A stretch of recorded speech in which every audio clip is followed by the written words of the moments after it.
আমার জীবনে বহুদিন ধরে আমি লেকচার দিয়ে আসছি, আর বক্তব্য চলাকালে শ্রোতারা নিজেদের মধ্যে কথা বললেও আমি বক্তব্য দিতে অভ্যস্ত। তাছাড়া আমি আরও একটা বিষয়ে অভ্যস্ত হয়ে পড়েছি, সেটা হলো আমরা মুসলিমরা মাশাআল্লাহ কখনো কখনো আমরা ভদ্রতার ভালো কোনো পরিচয় দিতে পারি না। মানুষ জুমার খুতবার সময় কথা বলতে পারলে লেকচারের সময় কথা বলা তো তেমন কোনো বিষয়ই না। তবে একটা কৌশল আছে যা হয়তো আপনাদের উপকারে আসতে পারে। আপনি যখন কাউকে অযথা কথা বলতে দেখবেন তাদের দিকে তাকাবেন। আপনি কাউকে অযথা কথা বলতে দেখলে শুধু তাদের দিকে তাকাবেন। বোনেরা, আপনাদের স্বামীরা দেরি করে বাসায় ফিরলে আপনারা যেভাবে তাকান ঠিক সেভাবে তাকিয়ে থাকবেন। আপনারা এভাবে তাকানোতে অভ্যস্ত। ভাইয়েরা, আপনারা হাস্যকর কিছু দেখলে যেভাবে তাকান সেভাবে তাকাবেন। আপনি দেখবেন খুব তাড়াতাড়ি সব শান্ত হয়ে গেছে। বিশেষ করে বোনদের দিক থেকে আমি অন্তত 1000 বার দেখেছি। এটা আসলেই ভালো কাজ করে। আচ্ছা, যাই হোক, আমাকে বলতে বলা হয়েছে। আমার মনে হয় না আমি খুব বেশি সময় নেব, হয়তো 20 মিনিট, এবং আমি কথা রাখতে চেষ্টা করব ইনশাআল্লাহ তাআলা। আপনাদের সাথে আমি কিছু বিষয় শেয়ার করব যা আমি খুবই গুরুত্বপূর্ণ বলে মনে করি। আলহামদুলিল্লাহ, অতি সম্প্রতি পৃথিবীর বিভিন্ন স্থানে আমার ভ্রমণের সুযোগ হয়েছে। মধ্যপ্রাচ্যে যাওয়ার সুযোগ হয়েছে, মালয়েশিয়া যাওয়ার সুযোগ হয়েছে আলহামদুলিল্লাহ, এরপর সিঙ্গাপুর, ইউরোপের কিছু জায়গায়, তারপর যদিও কানাডা তেমন বিবেচ্য নয়, আচ্ছা যাই হোক, কানাডায়ও গিয়েছি, এরপর মেক্সিকো। দেখুন, আপনি যখন বিভিন্ন জায়গায় ভ্রমণ করবেন আপনার দৃষ্টিভঙ্গির পরিবর্তন হবে। আপনি বুঝতে পারবেন যে প্রথমে আপনার মনে হয় আমেরিকায় আমাদের সমস্যাগুলো অথবা আমেরিকার তরুণদের সমস্যাগুলো কিংবা মুসলিম সমাজের সমস্যাগুলো একেবারেই ভিন্ন, অন্যান্যদের চেয়ে আমাদের সমস্যাগুলো কত আলাদা। কিন্তু আপনি যখন বিভিন্ন দেশে ভ্রমণ করবেন আপনি বুঝতে পারবেন যে হ্যাঁ, সমস্যাগুলোর মধ্যে ভিন্নতা ঠিকই আছে, কিন্তু প্রকৃতপক্ষে মানবজাতি হিসেবে বিভিন্নভাবে আমরা একই সমস্যায় ভুগছি। মানুষ হিসেবে আমরা সবাই মূলত একই সমস্যাতেই ভুগছি। এবং বর্তমানে মানব সমাজ যে সমস্যাগুলোর সম্মুখীন হচ্ছে এর মধ্যে কিছু বড় সমস্যা নিয়ে আমি আলোচনা করতে চাই। এটা সম্পূর্ণ আমার ব্যক্তিগত অভিমত। এই ব্যাপারে আমার সাথে আপনাদের একমত হওয়া জরুরি নয়, এবং এরপর আমি আপনাদের সাথে কোরআন থেকে এর সমাধানের বিষয়ে কথা বলবো। এই বিষয়গুলোই আজ আমি আপনাদের সাথে শেয়ার করতে চাই ইনশাআল্লাহ। দেখুন, ব্যক্তিগতভাবে আমি বিশ্বাস করি আমাদের বর্তমান সময়ের সবচেয়ে বড় সমস্যাগুলোর গোড়া মূলত একটাই, লোভ। মানুষের সবচেয়ে বড় সমস্যা হলো ক্রমবর্ধমান এবং অনিয়ন্ত্রিত লোভ ও স্বার্থপরতা। এই লোভ আমাদেরকে এমন দিকে নিয়ে যাচ্ছে, যেমন ধরুন ব্যবসা বাণিজ্যের ক্ষেত্রে এই লোভ বড় বড় প্রতিষ্ঠানগুলোকে এমন একটা পরিস্থিতিতে নিয়ে গেছে তারা শুধু লাভের কথাই চিন্তা করে, আর বছরের পর বছর কিভাবে তাদের ব্যবসার আয় বৃদ্ধি করবে সেই চিন্তা করে। এবং এমনটা করতে গিয়ে সমুদ্রের একটা সম্পূর্ণ অংশ কি ধ্বংস হয়ে যাচ্ছে, নাকি একটা পুরো গ্রাম উজাড় হয়ে যাচ্ছে, নাকি এর মাধ্যমে পাহাড় ধ্বংস হয়ে যাচ্ছে, অথবা এটি শুধু পরিবেশের গঠনগত ক্ষতি করছে তাই নয়, বরং সমগ্র পৃথিবীর সামাজিক এবং অর্থনৈতিক পরিবেশের ক্ষতি করছে, তারা এসবের কোনো কিছুই তোয়াক্কা করছে না, কারণ দিন শেষে এর মাধ্যমে তারা লাভ করতে পারছে। তাহলে পৃথিবীর সমস্ত দুর্নীতির একটা বড় অংশ, রাজনৈতিক দুর্নীতি বলেন বা পরিবেশগত দুর্নীতি, যা খুবই আশঙ্কাজনক, তাই না? এই সব কিছুর মূল কারণ হচ্ছে অনিয়ন্ত্রিত, লাগামহীন এবং অপ্রতিরোধ্য লোভ। এটাই মূল কারণ। আমি ব্যক্তিগতভাবে বিশ্বাস করি এটাই বর্তমান বিশ্বের অনেক অনেক অনেক সমস্যার কেন্দ্রবিন্দু। আপনি যদি লোভ সম্পর্কে কোরআন থেকে গবেষণা করেন আপনি দেখবেন আল্লাহ আযজা জাল্লা বেশ স্পষ্ট ভঙ্গিতে এর বর্ণনা দিয়েছেন। তিনি বলছেন, অমাইয়ুকা শুহ্হা নাফসিহি ফাউলাইকা হুমুল মুফলিহুন। আয়াতটির ভাষা খুবই ইন্টারেস্টিং। আল্লাহ বলছেন যাদেরকে তাদের অন্তরে বিদ্যমান লোভ থেকে রক্ষা করা হয়েছে। অন্যভাবে বলতে গেলে আল্লাহ এই সত্যের ঘোষণা দিচ্ছেন যে প্রত্যেক মানুষের মধ্যে কি আছে? লোভ আছে। আমরা সবাই লোভী। বিষয়টা এমন না যে কিছু মানুষ লোভী আর কিছু মানুষ লোভী নয়। প্রকৃতপক্ষে আমরা সবাই লোভী। এবং এরপর আল্লাহ বলছেন অমাইয়ুকা, যা প্যাসিভ ফর্ম। এর মাধ্যমে বলা হচ্ছে যে ব্যক্তিকে এই লোভ থেকে রক্ষা করা হয়েছে, অর্থাৎ আমার অন্তরের ভিতরে এমন কিছু একটা আছে এবং আমি নিজে আমাকে এর থেকে সুরক্ষিত রাখতে পারি না। ইয়ানি লাম ইয়াকুল অমাইয়াত্তাকি শুহ্হা নাফসিহি, যে ব্যক্তি তার অন্তরের লোভ বা সংকীর্ণতা থেকে নিজেকে রক্ষা করতে পারবে। আমি যদি বলি, মনোযোগ দিয়ে শুনুন, আমি যদি বলি আমি আমাকে রক্ষা করতে সক্ষম, এখানে রক্ষা করার কাজটি কে করছে? আমি নিজে। আমি নিজে কাকে রক্ষা করছি? আমার নিজেকে। কিন্তু আমি যদি বলি আমাকে রক্ষা করা হয়েছে, এই ধরনের বাক্যে রক্ষা করার কাজটা কে করছে? অন্য কোনো ব্যক্তি। এমন কেউ যার কথা উল্লেখ করা হয়নি। এই আয়াতে আল্লাহ বলছেন, তোমাদেরকে অবশ্যই বাইরে থেকে নিরাপত্তা দিতে হবে, বাইরের কাউকেই আসতে হবে যে তোমাদেরকে তোমাদের মনের গভীরে থাকা লোভ থেকে রক্ষা করবে, এবং তোমাদের কাছ থেকে লোভ, সংকীর্ণতা কখনো আলাদা করা যায় না। এই জন্যই কোরআনের ভাষায় আমরা এমনটা পাই না আশুহা ফি নফসিহি অথবা আশুহা লি নফসিহি, বরং এটা ছিল শুহা নফসিহি। এর মানে হলো, ব্যাকরণের শিক্ষার্থীদের জন্য বলছি, এটা একটা ইদাফ, এখানে একটা মুদাফ এবং মুদাফ ইলাই আছে, এবং এই দুইটা শব্দ পরস্পরের সাথে দৃঢ়ভাবে জুড়ে আছে। আপনি একটা মুদাফকে মুদাফ ইলাই থেকে আলাদা করতে পারবেন না। আল্লাহ বলছেন, মানুষ কখনোই তাদের নিজেদেরকে লোভ থেকে পৃথক করতে পারবে না। এমন কোনো একটা দিন আসবে না যেদিন আপনার ঈমান এতটাই সুউচ্চ থাকবে এবং আপনি আর কোনো লোভ অনুভব করবেন না। এমনটা কখনোই হবে না। প্রত্যেকটা দিন আমাকে আপনাকে লোভের বিপরীতে নিজেদেরকে আত্মরক্ষা করে যেতে হবে। এটা একটা সার্বক্ষণিক সংগ্রাম। আমি শুরু করেছিলাম বড় বড় প্রতিষ্ঠানের কথা, পৃথিবী দূষণ এবং ধ্বংসের কথা বলে। এখন আসুন বিষয়টাকে আমরা আমাদের ঘরের কাছাকাছি নিয়ে যাই। প্রতিটি মাই লোভী, প্রতিটি বাবাই লোভী, প্রতিটি ছেলে সন্তান লোভী, প্রতিটা কন্যা সন্তান লোভী। একটা বাচ্চা বলে, তুমি গত সপ্তাহে আমাকে একটা খেলনা কিনে দিয়েছ, আমি এখন আরেকটা চাই। জানেন, আমার ছেলে একটা সৈনিক কিনতে চেয়েছে, আমাকে বলেছে নিনজা টার্টেলের নতুন একটা সৈনিক কিনে দিতে। ঠিক আছে, কারণ তারা তাদের পুরাতন সৈন্যগুলো পরিবর্তন করেছে, এখনকারগুলো আরও বিদঘুটে। এখন তাদের চোখগুলো কেমন জানি উন্মাদের মতো, মাথাটা কঙ্কালের মতো, কিন্তু সে এই নতুন সৈনিকই চায়। সে টিভিতে নতুন নিনজা টার্টেল দেখেছে, তাই সে আমাকে বলল, বাবা আমাকে নতুন একটা সৈন্য কিনে দাও। আচ্ছা, আমি তাকে একটা সৈন্য কিনে দিলাম। আর জানেন, যখন আমি তাকে এটা দিলাম, সে যে কি খুশি হয়েছিল। তারপর সে আমাকে বলল, আরও 3টা সৈনিক চাই, কারণ প্রত্যেকটা টার্টলের জন্য আমার একজন একজন করে সৈনিক লাগবে।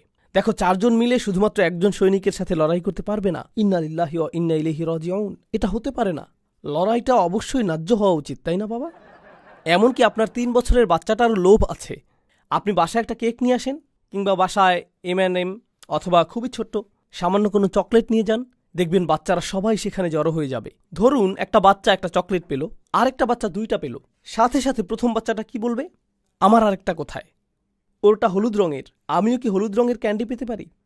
তোমার এম আমারটার চাইতে বড়। আরে, এটা তো বড় হাতের এম, আমারটা কেন ছোট হাতের? সাথে সাথে তুলনা, আমারটা কেন ছোট হাতের? সুতরাং আপনি যেটা বুঝতে পারবেন, ধরুন আপনি যদি তাদেরকে প্রশ্ন করেন, যদি সে 2টা খায় আর তুমি একটা খাও, তাহলে তোমারটার স্বাদ কি কমে যাবে? সে কি তোমার খুশির কোনো অংশ কোনোভাবে কেড়ে নিচ্ছে? কারো কাছে কোনো কিছু আছে জানলেই আমরা ভাবি, এটা আমার চাই। লোভের ক্ষেত্রে সবচেয়ে অদ্ভুত ব্যাপারটা কি জানেন? একটা বাচ্চা বসে আছে, তার আশেপাশে সব খেলনা, সে কিন্তু এগুলো দিয়ে খেলছে না। এরই মধ্যে তার ভাই এসে শুধু খেলনাগুলোর দিকে তাকালো, সাথে সাথে বাচ্চাটা কি করে?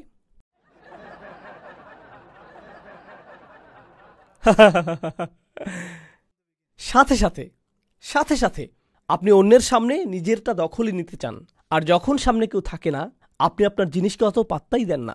জানেন এ থেকে আমরা কি শিক্ষা পাই? আমরা বুঝতে পারি যে আমাদের বেশিরভাগ লোভ মূলত আমাদের পারিপার্শ্বিকতার প্রভাবে হয়। ফলে আপনি যখন একাকী থাকেন, দেখবেন আপনি কিছুই চাইবেন না। মাঝে মাঝে আপনি খুব করে চাইবেন শুধু একটু একা বসে থাকতে আর আকাশের দিকে তাকিয়ে থাকতে, অথবা সমুদ্রের কোনো তীরে বসে শুধু পানির দিকে তাকিয়ে থাকতে চাইবেন। আপনি অন্য কিছু চান না, আপনি সেখানে ভালো থাকেন, সন্তুষ্ট থাকেন। কিন্তু আপনি যখন লোকালয়ে বের হন আর খুব সুন্দর একটা গাড়ি দেখেন, যখন অনেক সুন্দর কোনো এলাকা দেখেন, বড় কোনো বাড়ি দেখেন, যখন আপনি অন্য কোনো শহরে ভ্রমণ করেন যেখানকার আবহাওয়া ডালাসের চাইতে অনেক অনেক ভালো এবং যেটা পাওয়া খুব একটা কঠিন কাজও না, তখন সাথে সাথে আপনার কেমন লাগে? ও, আমার এটা চাই, এটা চাই আমার। এই লোভ শুধুমাত্র পৃথিবীকেই কলুষিত করে না, বরং পরিবারগুলোকেও কলুষিত করে। এটা পরিবারগুলোকে কলুষিত করে, সমাজকে দূষিত করে। তাছাড়া লোভ শুধুমাত্র টাকা পয়সার সাথে সম্পৃক্ত নয়। লোভ হলো জীবনের সব কিছুতে আপনার পাওনা অংশের চেয়ে বেশি কিছু চাওয়া। আপনি যদি ভাইস প্রেসিডেন্ট হন, আপনি প্রেসিডেন্ট হতে চান। আপনি সহকারী শিক্ষক হলে অধ্যক্ষ হতে চান। আপনি অধ্যক্ষ হয়ে থাকলে আরও বড় প্রতিষ্ঠানের অধ্যক্ষ হতে চান। আপনি যদি কোথাও তত্ত্বাবধায়ক হয়ে থাকেন এবং সেখানে যদি আরও কোনো তত্ত্বাবধায়ক থাকে, আপনি চান প্রধান তত্ত্বাবধায়ক হতে, ঠিক না? আপনি যদি এমএসএতে সেক্রেটারি পদে থাকেন, আপনি সভাপতি হতে চাইবেন। সবাই উপরে উঠতে চায়। আপনি যদি কোনো প্রতিষ্ঠানের একেবারে প্রাথমিক স্তরে কাজ পেয়ে থাকেন, খুব শীঘ্রই আপনি ম্যানেজার হতে চান। আপনি নিজের জন্যই এমনটা করতে চান। আপনি নিজেকে উপরে ওঠার জন্য ঠেলতেই থাকেন, এক অবস্থানে তৃপ্ত থাকেন না। আপনি দেখবেন পৃথিবীর অনেক ধনী মানুষেরা মূলত পৃথিবীতে সবচেয়ে দুর্ভোগের জীবনযাপন করে। যারা কোটি কোটি টাকা আয় করেছে, যারা পাগলের মতো টাকা আয় করেছে, এই ধরনের মানুষদের মধ্যে বেশিরভাগেরই জীবন বলতে কিছু থাকে না। তাদের কোনো জীবন থাকে না, পরিবার থাকে না, তাদের ছুটি বলতে কিছু থাকে না। তারা ছুটি নিতে চান না, তারা শুধু উপরে উঠতে চান।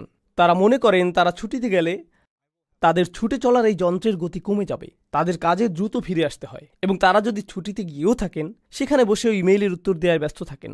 তাদের মস্তিষ্ক কখনো বিরতি নেয় না। লোভ আপনার সাথে এমনটাই করে থাকে, আপনাকে একটা দুর্ভোগের জীবন উপহার দিতে পারে। যেভাবে লোভের ফলে পৃথিবী দুর্ভোগের শিকার হচ্ছে, প্রত্যেকটা মানুষ ওইভাবে ভুগছে, এর ফল ভুগছে, দুর্ভোগে ভুগছে। তরুণ প্রজন্মের কিসের লোভ হয় বলুন তো? তরুণদের একটা চাহিদা হলো, দেখুন একটা সময় আমরা সবাই তরুণ ছিলাম, সেই সময়টা কোনো যুগেই পরিবর্তন হয় না। আমি বুঝি না এখন কিসের চল চলছে, আমি জানি না এগুলো, কারণ এখন আমার বয়স হয়েছে, আমি বুঝি না এসব। আমাদের মুরব্বীরাও কিন্তু আমাদেরকে বুঝেন না, তাহলে তারা কিভাবে এখনকার কিশোর আর তরুণদের বুঝবেন? তারা বুঝতে পারবেন না। আজ থেকে 15 বছর পর আপনিও ভবিষ্যতের তরুণদের বুঝতে পারবেন, এমনটা হবে না। তখন আপনার সময় পার হয়ে যাবে। কিন্তু সব যুগের তরুণদের মধ্যেই একটা জিনিস অপরিবর্তিত থাকে, আপনি লেটেস্ট জিনিসের সাথে সমান গতিতে চলতে চান। হতে পারে এটা কোনো গ্যাজেট, অথবা কোনো অ্যাপ, নতুন কোনো ডিজাইনের কাপড় হতে পারে, অথবা কোনো পরিভাষা, অথবা ধরুন নতুন কোনো সামাজিক চর্চাও হতে পারে। সেটা যাই হোক না কেন, আপনি একেবারে অত্যাধুনিকটাই চান। নতুন কিছু আসলেই আপনি সেটা চান। নতুন জিনিস মানেই ভালো হবে। আপনি সবার আগে বলতে চান, এই তুমি এটা সম্পর্কে শুনেছ? কারণ তারা যদি না শুনে থাকে, অন্য সবার আগে আপনি বিষয়টা সম্পর্কে তাদেরকে অবহিত করেছেন, আপনি সাথে সাথে এটার উপর হুমড়ি খেয়ে পড়েন। এর মাধ্যমে যা বোঝা যায় তা হলো, তরুণরা এই জগতের সবচেয়ে অস্থির প্রকৃতির মানুষ, এবং এটা সব প্রজন্মের তরুণদের ক্ষেত্রেই প্রযোজ্য। তরুণরা মুহূর্তের মধ্যে একটা থেকে অন্য একটা, তারপর আরেকটা, এরপর আরও একটা জিনিসের দিকে ঝুঁকে পড়ে। তরুণদের কাছে যে জিনিসটা একসময় দারুণ ছিল, চমৎকার ছিল, খুবই সুন্দর ছিল, বা যেমনই ছিল, কয়েক সপ্তাহ পর একই জিনিসটা অর্থহীন, পচা, নগণ্য এবং বলার মতো নয় এমন হয়ে যায়। তারা খুব সহসাই বন্ধু পাল্টায়, একজন থেকে আরেকজন, তারপর আরেকজন, এবং এটাই হয়ে থাকে। এভাবে যখন যে জিনিসের চল থাকে, হ্যাঁ, এটা বোঝানোর সবচেয়ে সহজ উদাহরণ হলো, যেমন ধরুন ফোনের নতুন ভার্সন, ঠিক না? ফোনের নতুন ভার্সন, যা অনেকটা পুরনো ভার্সনের মতোই দেখতে, কিন্তু তারপরও মানুষ বলে দিতে পারে যে আপনার কাছে 4 আছে, 5 নেই, অথবা আপনার কাছে 5C আছে, 5S নেই, অথবা আপনি এমনিতে নিজেই বলতে পারেন এবং হঠাৎ নিজেকে ছোট মনে করতে পারেন, কারণ আপনার কাছে শুধু একটা ফোনই আছে, এটার কোনো স্ক্রিন নেই, আপনি এখনো বাটন ফোন ব্যবহার করেন। মানুষের সাথে এটাই হয়। আমি আমার মূল পয়েন্টে ফিরে আসি। এখন এমনটাই হয় যখন আমরা সবসময় বেশি পাওয়ার কথা ভাবতে থাকি। আমরা মনে করি আমরা আরও অনেক কিছু পাওয়ার দাবি রাখি, ঠিক আছে? এই অনুভূতিটাই আমাদেরকে সার্বক্ষণিক একটা অতৃপ্তিতে ডুবিয়ে রাখে। আমরা বরাবরই অসন্তুষ্ট থাকি। এটা এ ধরনের চিন্তার একটা প্রভাব। আমরা সবসময় ক্রুদ্ধ হয়ে থাকি। যা কিছু আপনার সামনে আসুক, আপনি এটা নিয়ে বিদ্রূপ করেন, আপনি এটা কোনো না কোনোভাবে পাশ কাটিয়ে আসেন। হয় সেটা নিয়ে হাসি তামাশা করেন, অথবা মন্তব্য করেন, ছোট কোনো অঙ্গভঙ্গি বা চাহনি দেন, বলেন হ্যাঁ আমার কি। সব কিছুর প্রতি আপনার প্রতিক্রিয়া এমনটাই হয়। এর মানে হলো জীবনকে কিভাবে উপভোগ করতে হয় সেটা আপনি জানেন না, কারণ আপনি আপনার চারপাশের সব কিছুকে অগ্রাহ্য করেছেন। আপনার মতে সব কিছুকে এভাবেই নগণ্য মনে করতে হয়। আপনি কোনো কিছুই আর ভালোভাবে মূল্যায়ন করতে পারেন না। টিনেজারদের বেড়াতে নিয়ে যান, তখন কি হয়? তোমাকে আনন্দিত দেখাচ্ছে না কেন? হোটেলটা কেমন বলো তো? কি অপূর্ব দৃশ্য দেখো। মোটামুটি। তারা মূল্যায়ন করতে পারে না। মূল্যায়ন করার ক্ষমতা আপনার কাছ থেকে কেড়ে নেওয়া হয়েছে। এই যে অতিমাত্রার লোভ, প্রতিনিয়ত এবং তাৎক্ষণিক আনন্দ পাওয়ার ইচ্ছা, এগুলোর ফলে কি হয় জানেন? তরুণদের পুরো একটা প্রজন্ম গড়ে উঠেছে যারা চরম উদাসীন এবং নিরুৎসাহিত। তারা প্রতিনিয়ত এত বেশি কিছু করার এবং এত বেশি জিনিস পাওয়ার প্রতি আকৃষ্ট হয় যে তারা জীবনে কোনো কিছু অর্জন করে নেয়ার ইচ্ছাই হারিয়ে ফেলে। তারা শুধু বাসায় বসে থাকে আর সারাদিন ভিডিও গেম খেলে, আর নেটফ্লিক্সে বা অ্যামাজনে, হুলু কিংবা ইউটিউব বা অন্য যেখানেই হোক একটার পর একটা ভিডিও দেখে, এবং এভাবেই চলতে থাকে। আপনি যদি তাকে প্রশ্ন করেন তুমি কি করতে চাও, কিছু না। তুমি আগামীকাল কি করবে, এই তো কিছু না। তোমার জীবনের লক্ষ্য কি, আমার তেমন কোনো লক্ষ্য নেই। তোমার মেজর বিষয় কোনটা? আমি এখনো ঠিক করিনি। কি বলো তুমি? 5 বছরের সিনিয়র, অথচ এখনো তোমার মেজর ঠিক করনি? আমি নিশ্চিত না, আমি অনেক কিছু চেষ্টা করেছি, তারপরও আচ্ছা যাকগে। তাহলে আপনি একেবারে নিরুৎসাহী একটা প্রজন্ম দেখেন। আপনি জানেন এই ধরনের সম্পূর্ণ নিরুৎসাহী একটা মানব সভ্যতা গড়ে উঠলে কি হয়? এই যে প্রচণ্ড লোভী মানুষগুলো যারা অন্যায় করে এবং আক্ষরিক অর্থে পৃথিবীর সম্পদগুলো লুট করে থাকে আর দুর্বলদের অন্যায়ভাবে নিয়ন্ত্রণ করে, তারা এত সব কিছু করার পরও পার পেয়ে যায়, কারণ সংখ্যাগরিষ্ঠ লোকজনেরই এগুলো পরোয়া করার মতো অনুভূতি নাই। তাদের আত্মকেন্দ্রিকতা তাদেরকে সম্পূর্ণ অনুভূতিহীন বানিয়ে দিয়েছে। আমার চাওয়াগুলো যতক্ষণ পূরণ হচ্ছে, এসবের কি দরকার? তাহলে আমরা এমন একটা সময় বাস করছি যেখানে আপনি টিভিতে চ্যানেল পরিবর্তন করে করে দেখতে পারেন, অথবা ফেসবুক পেজ বা অন্য কোথাও যেখানে বিজ্ঞাপন দেখায়, যেখানে আফ্রিকার বাচ্চাদের কষ্ট, অথবা বাংলাদেশে ঘটে যাওয়া ভয়াবহ বন্যার দৃশ্য, বা পাকিস্তানে ঘটে যাওয়া কোনো তীব্র ভূমিকম্পের দৃশ্য দেখানো হয়, আর আপনি সেই ছবিগুলো দেখেন এবং আপনার মধ্যে কিছুই হয় না, আপনার কোনো কিছুর পরিবর্তন হয় না, চোখ দিয়ে পানি আসে না, কিছুই হয় না। আপনি মানুষের দুঃখ দুর্দশা থেকে সম্পূর্ণ বিচ্ছিন্ন, সম্পূর্ণ বিচ্ছিন্ন। এটা কতটা ভয়াবহ ব্যাপার আপনি জানেন? দেখুন, আমরা কিন্তু এখানে ঈমান নিয়ে কথা বলছি না, আমরা বলছি ধীরে ধীরে আমাদের মধ্যে মনুষ্যত্ব কমে যাচ্ছে। এগুলো মানবিক অনুভূতি। আপনি হতে পারেন একজন খ্রিস্টান, একজন ইহুদি কিংবা নাস্তিক। যখন আপনি কোনো মানুষের দুঃখ কষ্ট দেখবেন, অবশ্যই আপনার মধ্যে এর প্রভাব পড়ার কথা। আপনার মনের মধ্যে এমন কিছু ঘটবে যা আপনাকে পীড়া দিবে, মানুষকে সাহায্য করার আকাঙ্ক্ষা তৈরি হবে। কিন্তু যখন এই ধরনের কিছুই হয় না, তখন আপনি চ্যানেল পাল্টে সেটাই দেখেন যা দেখতে আপনার মন চায়, একটা মুভি যেটা আপনার মস্তিষ্ক থেকে এগুলো আবার মুছে দিবে। আজকাল এটাই ঘটে চলছে। এটা সত্যিই খুবই ভয়ঙ্কর সময়। আমি একটা মুসলিম দেশে গিয়েছিলাম, সেখানে একজন আরবকে জিজ্ঞেস করলাম এখানকার মানুষরা কিভাবে সময় কাটায়, তরুণরা কিভাবে সময় কাটায়। আমি অন্তত 50 জন লোকের কাছ থেকে একই উত্তর পেয়েছি যে তারা শপিং মলে ঘুরতে পছন্দ করে। এদেশে বেশ গরম, সারাদিন তাপমাত্রা বেশি থাকে, তারা বাইরে বের হয় না। শপিং মলগুলো রাতে খোলা থাকে, মাগরিব থেকে ফজর পর্যন্ত মলগুলো মানুষে ভর্তি থাকে। এরাই আপনাদের উম্মাহ, আপনাদের ভবিষ্যৎ প্রজন্ম। বাবা হিসেবে তারা কেমন বাবা হবে, মা হিসেবে কেমন মা হবে, ওরা ইসলামের কেমন দায়ী হবে, কেমন সরকার তারা চালাবে, ভবিষ্যতে কেমন মানুষ হবে ওরা, কেমন মুসলিম হবে সে কথা বাদ দিন, মানুষ হিসেবে ওরা কেমন হবে, বুঝতে পারছেন? যাই হোক, আমি আমার বক্তব্য সংক্ষিপ্ত করছি। আমার হয়তো আর 5 মিনিট সময় বাকি আছে। আজকে আমি আপনাদের যে বিষয়টা বলতে চাই সেটা হচ্ছে কোরআনের ক্ষমতা। আমি জানি আপনারা বহু লেকচার শুনেছেন যেখানে আপনাদের বলা হয়েছে যে আমাদেরকে কোরআন শিখতে হবে, এর অর্থ আমাদের বুঝতে হবে, এটা আমাদের অধ্যয়ন করতে হবে, তেলাওয়াত করতে হবে, মুসলিম হিসেবে কোরআনের সাথে আমাদেরকে সম্পৃক্ত থাকতে হবে। এই কথাগুলো আপনারা 1000 বার শুনেছেন। আমি আশা করছি আমি ওই আলোচনাগুলোর সাথে একটা নতুন মাত্রা যোগ করব, শুধুমাত্র একটা। আমি আমার নিজের ব্যক্তিগত অভিজ্ঞতা থেকে কিছু কথা বলছি। আমি চাই আপনারা এগুলো বোঝার চেষ্টা করুন। দেখুন, আমার জীবনে জীবন দর্শনের জ্ঞানগত সমস্যা ছিল, নৈতিক সংশয় ছিল, আবেগ অনুভূতির সমস্যা ছিল, ঠিক আছে? আমাদের সবার জীবনে কখনো না কখনো আবেগ অনুভূতির দ্বন্দ্ব থাকে, সবারই কখনো না কখনো অস্তিত্ব নিয়ে চিন্তার সংকট থাকে, জ্ঞান বিচক্ষণতার সংকট থাকে, কিংবা কোনো না কোনোভাবে আর্থিক সংকট থাকে। আমার জীবনের সেরা উপহারটা সম্ভবত আমার শিক্ষক আমাকে দিয়েছিলেন। তিনি বলেছিলেন, তুমি যখনই কোনো সমস্যায় পড়বে আল্লাহর কিতাবের কাছে সাহায্য চাও, আল্লাহর কিতাবের থেকে মনোনিবেশ করো। দেখুন, আরবি শেখার জন্য আমার অনুপ্রেরণা কিংবা তাফসীর অধ্যয়নের জন্য আমার অনুপ্রেরণা কখনোই কোরআনের জ্ঞান অর্জন করা ছিল না। জ্ঞান অর্জন করা আমার মূল উদ্দেশ্য ছিল না, এটা এখনও আমার মূল উদ্দেশ্য নয়। আমি জ্ঞান অর্জনের জন্য চিন্তিত নই, বরং আমার কাছে গুরুত্বপূর্ণ হলো এ থেকে এমন একটা সম্পদ অর্জন করা যা আমাকে প্রতিনিয়ত সুস্থ করে তুলবে।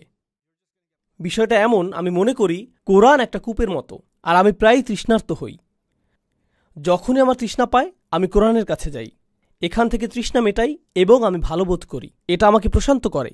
দেখুন, আমাদের বুঝতে হবে যে কোরআন হলো আর শিফা, কোরআন হচ্ছে শিফা, এটা মানুষকে সুস্থ করে তোলে। অনেকেই মনে করেন এই তো আমি কোরআনের অর্থ পড়ছি, আমি অনেক কিছু বুঝতে পারছি, আমি অনেক বিষয় শিখছি, আমি কিছুটা আরবি ভাষাও শিখছি, খুবই ভালো কথা। দেখুন, আমি শেখার পক্ষের বড় একজন সমর্থক হিসেবে বলছি, শেখাটা মূল লক্ষ্য নয়। শেখা হলো আপনি কিভাবে পানির আধার থেকে পানি তুলবেন, শুধুমাত্র সেটা জানা। বিষয়টা অনেকটা এরকম, আমি পুষ্টিকর খাবার সম্পর্কে সব কিছু শিখেছি, কিন্তু আপনি পুষ্টিকর খাবার খান না, তাহলে এগুলো শিখে কী লাভ? আমি সঠিক খাদ্যাভ্যাস, ভালো ব্যায়াম সম্পর্কে জেনেছি, আমি জানি কোন কোন ব্যায়ামগুলো করা উচিত, কখন করা উচিত, এগুলো সব আমি জানি, কিন্তু আপনি এগুলোর একটাও করেন না। আমি গাড়ি সম্পর্কে সবকিছু জানি কখন গাড়ির তেল পরিবর্তন করতে হয়, গাড়ির কোনো কিছুর সংযোগ ছুটে গেলে কিভাবে ঠিক করতে হয়, কিন্তু আপনি নিজের গাড়ির যত্ন নেন না। কি করছেন আপনি? আপনি কেন এগুলো শিখেছেন? এই জ্ঞান আপনাকে সাহায্য করার কথা ছিল, তাই না? আমি যে বিষয়টা প্রমাণ করতে চাইছি, বেশিরভাগ সময় আমরা জোর দিয়ে বলতে থাকি আমাদের জানতে হবে, শিখতে হবে, কিন্তু আমরা এই কথাটাতে জোর দেই না যে আমাদের এটা ধারণ করতে হবে। জানা আর ধারণ করা একই কথা নয়, তাই না? মুসলমানেরা কোরআন সম্পর্কে অনেক কিছু জানার পরেও অমুসলিমদের মতো ঠিক ততটাই ক্ষতিগ্রস্ত, ভোগবাদী এবং ততটাই লোভী হতে পারে। পার্থক্য শুধু এটুকুই যে তারা কোরআন সম্পর্কে জানে, অন্য কোনো পার্থক্য নেই। আর যখন মানুষ পথভ্রষ্ট হয়, এই কিতাব তাদেরকে আবার সঠিক পথে আনে। এবং এরপর কি হয় বলুন তো? পরবর্তীতে তারা আবারও বিপথে যায়, আর এই কিতাবটা আবার তাদেরকে সঠিক পথে আনে। তারপর আবার তারা বিপথে যায়, আবার এটা তাদের সঠিক পথে আনে। ইন্না হাদাল কুরআনা ইয়াহদি লিল্লাতি হিয়া আকওয়াম। নিশ্চয়ই এই কোরআন এমন একটি পথ দেখায় যা অধিক সরল ও সঠিক। অধিক সরল সঠিক মানে হলো, ধরুন আপনি এই পথে যাচ্ছেন, এটা আপনাকে আবার সোজা পথে নিয়ে আসবে। ওয়ায়ুবাশশিরুল মুমিনিনা আল্লাযীনা ইয়ামালুনাস সলিহাত। এবং এটা নেক আমলকারী ঈমানদারদের সুসংবাদ দেয়। আল্লাহ এই বাস্তবতার স্বীকৃতি দিচ্ছেন যে আপনি আমি অনেক ভুল করি, যা আমাদেরকে দুঃখ দুর্দশায় ফেলে, কিন্তু আল্লাহ আয্যা জাল্লা আমাদেরকে ওয়াদা করেছেন, যদি তুমি এই কিতাবের সাথে একটা সত্যিকারের সম্পর্ক গড়ে তুলতে পারো, তাহলে তুমি সফল হবেই। দেখুন, আমি আপনাদের নিশ্চয়তা দিয়ে বলছি, এই কিতাব শেখার পেছনে আপনাদের উদ্দেশ্য হয় এর মাধ্যমে নিজেকে পরিশুদ্ধ করে তোলা। দেখবেন আপনি এটা শেখার জন্য আল্লাহ এমন সব সম্ভাবনার দুয়ার খুলে দিবেন যা আপনি কখনো কল্পনা করেননি। আরবি শেখা আপনার কাছে এক টুকরো কেক খাওয়ার মতো সহজ মনে হবে। তাফসির অধ্যয়ন করা আপনার জন্য একেবারে সহজ হয়ে যাবে। কেন বলুন তো? এজন্য নয় যে আপনি জ্ঞান অর্জন করতে চান, বরং এর কারণ হলো আপনি আল্লাহর কথার মাধ্যমে নিজেকে পরিশুদ্ধ করতে চান। আপনি চান আল্লাহর কথাগুলো আপনার অন্তরে প্রবেশ করুক। কদ জাআতকুম মাউইযাতুম মির রাব্বিকুম ওয়া শিফাউল লিমা ফিস সুদূর ওয়া হুদান ওয়া রাহমা। তোমাদের জন্য তোমাদের রবের পক্ষ থেকে এসেছে উপদেশ, এটি চিকিৎসা, এটি নিরাময়কারী হিসেবে তোমাদের জন্য এসেছে। সুবহানাল্লাহ। আজ আমি আপনাদেরকে মূলত এই কথাটাই বলতে এসেছি। আপনাদের মধ্যে কিছু শ্রোতা আছেন যারা আমার কথাগুলো অন্য যে কোনো লেকচারের মতো শুধুই শুনবেন, তব্য শেষে তাকবীর দিবেন, কেউ হাততালি দিবেন, তারপর শেষ। কিন্তু আমি আশা করছি আপনাদের মধ্যে কেউ কেউ আমার কথাগুলো অন্তরে গেঁথে নেবেন। আপনার সাথে কোরআনের সম্পর্ক আমি তৈরি করে দিতে পারবো না। এই কাজে একমাত্র যিনি আপনাকে সাহায্য করতে পারবেন তিনি হলেন আল্লাহ। যদি আপনি আল্লাহর দিকে ফিরে যান এবং বলেন, হে আল্লাহ, এই কিতাব আমার প্রয়োজন, এটি সেই কিতাব যা তুমি মানবজাতির সকল সমস্যা থেকে মুক্তির জন্য পাঠিয়েছ। আচ্ছা বলুন তো, লোভ কোথায় থাকে? লোভ কোথায় থাকে? অন্তরের ভেতরে। সুতরাং পৃথিবীর যত সমস্যা রয়েছে, আপনি কখনো এগুলোকে পুরোপুরি দূর করতে পারবেন না, কারণ আপনি কখনো লোভকে হত্যা করতে পারবেন না, যেহেতু এটা অন্তরের একটা অংশ। কিন্তু জানেন, আমরা একে প্রশমিত করতে পারি। এজন্য আল্লাহ বলছেন, মনে আছে শুরুতে কি বলেছিলাম? আমাদেরকে বাইরে থেকে আমাদের অন্তরকে সুরক্ষা দিতে হবে। আর সেই সুরক্ষাটা কি? এটা হলো আল্লাহর বাণী। আল্লাহর কথাগুলো যখন আপনার অন্তরে প্রবেশ করে, আপনার অন্তরটা তখন অধিক শক্তিশালী হয়। আপনি তখন আপনার আকাঙ্ক্ষাগুলো সংযত রাখতে পারেন, আসক্তিগুলোকে নিয়ন্ত্রণ করতে পারেন। এটা কতটা দুঃখজনক যে এখন কত তরুণ পর্নোগ্রাফিতে আসক্ত, এটা একটা বাস্তবতা। আমি কত তরুণের সাথে কথা বলেছি, তারা আমাকে বলেছে, এটা তো সাধারণ ব্যাপার, আপনি আমাকে কি করতে বলছেন? তাদের অন্তরগুলো এতটাই মৃত হয়ে গিয়েছে, তারা বলছে এটা সাধারণ বিষয়। এটা একটা স্পষ্ট চিহ্ন যে অন্তরটা মরে গেছে। কিভাবে আল্লাহর কথা সে অন্তরে প্রবেশ করবে? আমরা একটু চিন্তা করি। এই যে চোখ দুটো আল্লাহ আমাদেরকে দান করেছেন, আপনি যখন ওইসব বাজে ছবি দেখেন, এই চোখগুলোর অপব্যবহার করবেন, কিভাবে একই চোখ দুটো আল্লাহর জন্য অশ্রু ছড়াবে? একই চোখ দুটো দিয়ে কি এটা করা সম্ভব? এই যে জিহ্বা আল্লাহ আপনাকে দিয়েছেন, এর মাধ্যমে আপনি আল্লাহর কথাগুলো তেলাওয়াত করতে পারেন, অথচ আপনি আপনার সারাদিন অতিবাহিত করেন গালিগালাজ আর মন্দ কথা বলে। এই হাত দুটো আপনি আল্লাহর সামনে তুলেন এবং রাখেন, যাতে আপনি আল্লাহর সামনে দাঁড়াতে পারেন। এই একই হাতগুলো আপনি ব্যবহার করেন অভদ্র অঙ্গভঙ্গি করতে বা অন্যায় কাজ করতে। এই একই হাত। আমরা কিভাবে আমাদের নিজেদের ব্যাপারে সচেতন হব? আল্লাহ বলছেন, ওয়ালা তাকুনু কাল্লাযীনা নাসুল্লাহা ফাআনসাহুম আনফুসাহুম।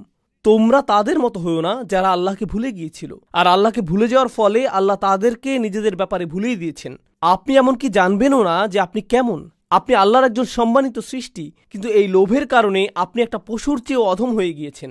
দয়া করে নিজেকে বাঁচান, নিজেকে বাঁচান। আমি আপনাকে বাঁচাতে পারবো না। আপনাকে বাঁচানোর চেষ্টা আপনার নিজেকেই করতে হবে। আল্লাহি, যত ছবি, এগুলো প্রচারের জন্য যত বিজ্ঞাপন এবং এর সংশ্লিষ্ট যত কিছু আছে, যারা আমাদেরকে পশুর স্তরে নামিয়ে নিতে সদা তৎপর, তারা খুবই শক্তিশালী, প্রচুর টাকা ব্যয় করা হয় বাচ্চাদের মধ্যে যৌনতা ছড়িয়ে দেওয়ার জন্য।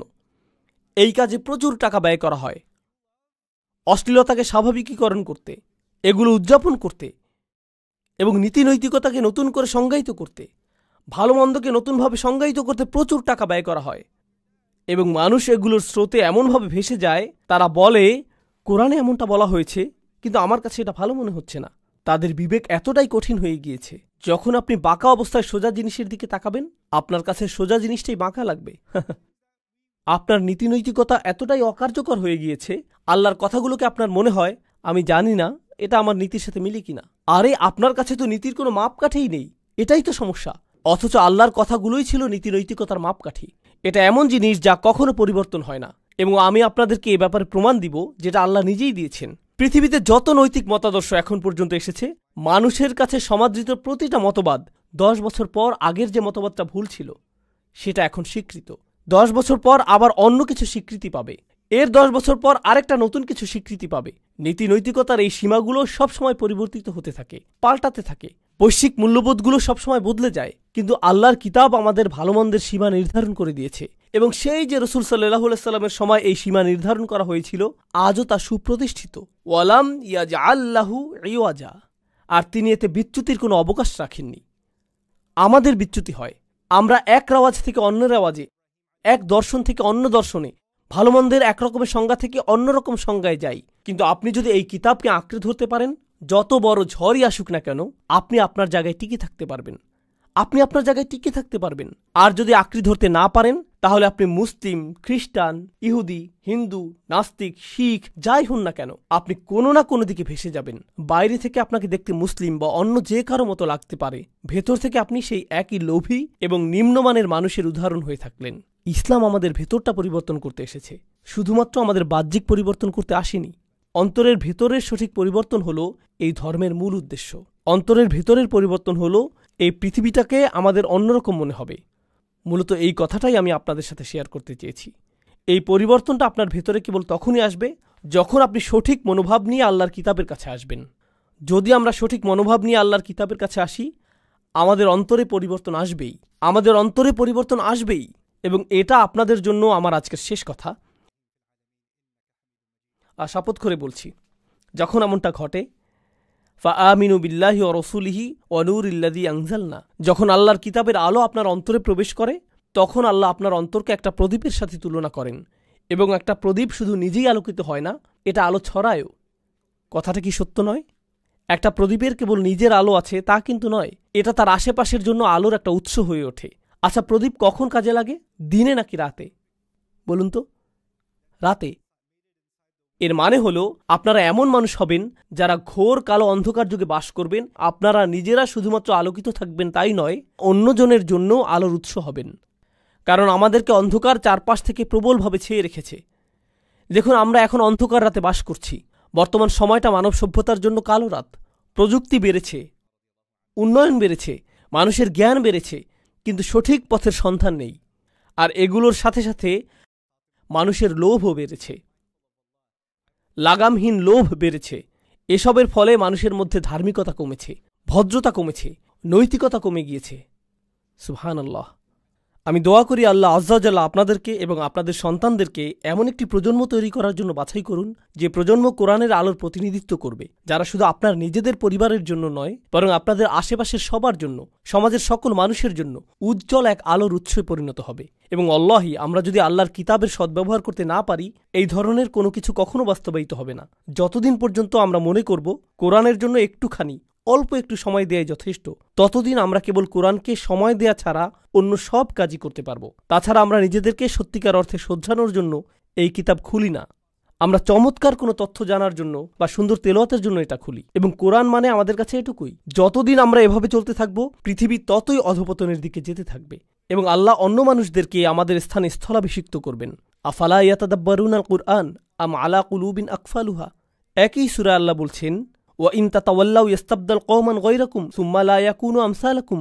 আল্লাহ বলছেন, তারা কেন কোরআন সম্পর্কে চিন্তা ভাবনা করে না? তাদের অন্তরে কি তালা পড়ে গেছে?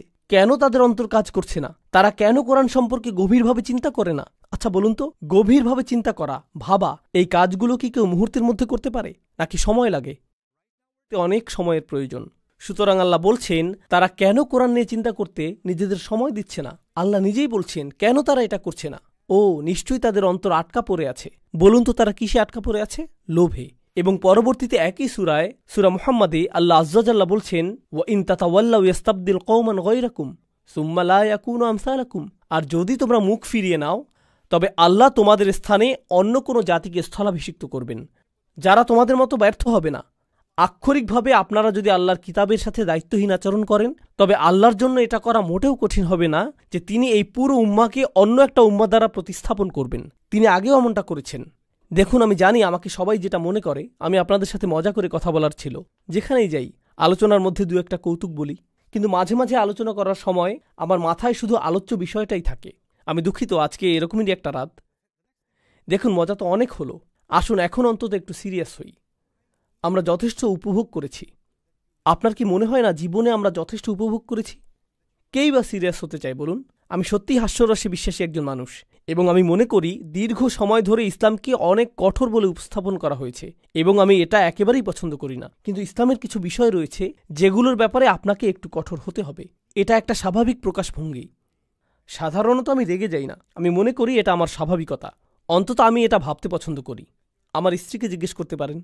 কিন্তু জানেন, কখনো কখনো আমাদের একটু পেছনে ফিরে দেখা দরকার যে আমরা কি করছি। আমাদের দেখা দরকার আসলেই আমরা কি করছি। আপনাদের সবাইকে অসংখ্য ধন্যবাদ ধৈর্য সহকারে শোনার জন্য। জাযাকুমুল্লাহু খাইরান। আসসালামু আলাইকুম ওয়া রাহমাতুল্লাহি ওয়া বারাকাতুহু।